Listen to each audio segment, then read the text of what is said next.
Hi, I'm Kathy Itzin, and welcome to another segment of Grace, Gratitude, and Generosity. I was, a few weeks ago, visiting my mother in southern Wisconsin, and we went to one of the Norski Nooks, which are in southern Wisconsin, which is a restaurant. And while we were there, they have a cute little gift shop, and I was poking around, and I found a beautiful apron.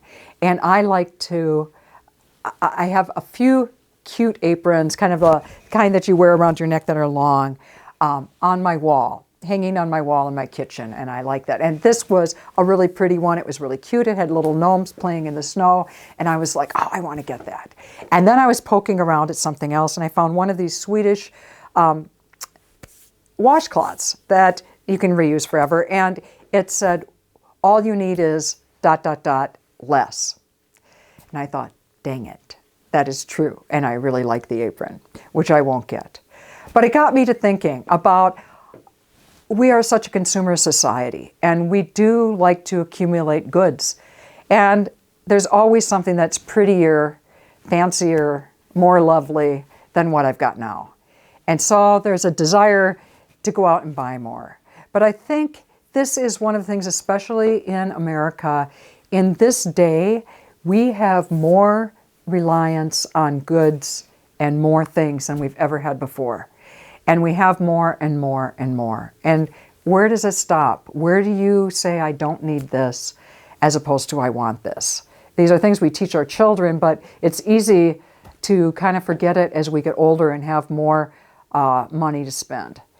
And all of the things right now stressing the world in terms of climate change, in terms of pollution, I think it's directly related to our need for more and more and more. I think of, I see advertisements for fragrances, home fragrances, fragrances on your laundry, things that my grandparents would have never envisioned.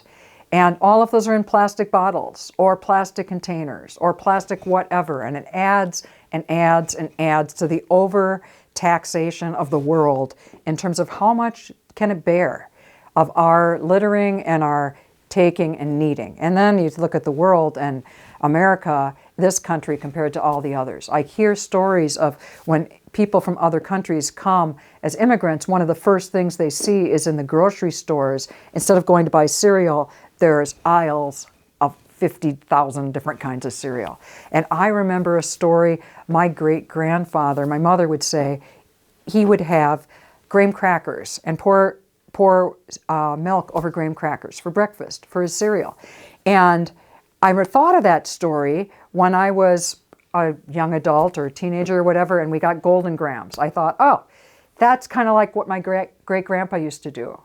And then Golden Grahams turned into Cinnamon Toast Crunch. And they had both. And I happened to be in the aisle the other day, and it's like, oh, s'mores remix, some more Golden Grahams. And it was like with the little marshmallows and chocolate. And then when I was there the other day, it was like they had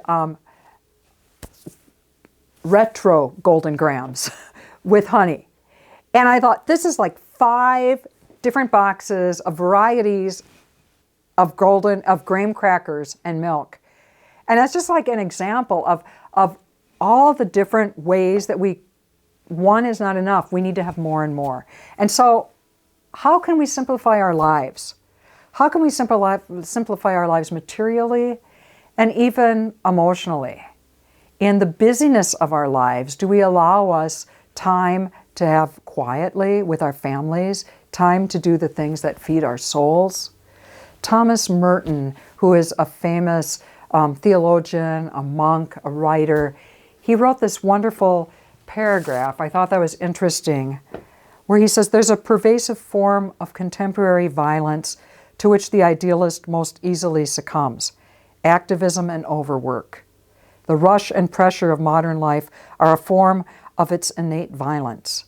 To allow oneself to be carried away by a multitude of conflicting concerns, to surrender to too many demands, to commit oneself to too many projects, to want to help everyone and everything, is to succumb to violence. And I think this is a call to us as Christians, as people of faith, to look at our lives. Materially, what do we need to not accumulate? What do we need to put the brakes on and perhaps even give away to live with less? And as a person who wants to feed our souls, as a person who wants to live in an intentional, meaningful way, what do we need to get rid of in the busyness of our lives that causes violence to us, that doesn't allow us to simplify to the innate goodness of who we are and who other people are, and to recognize that?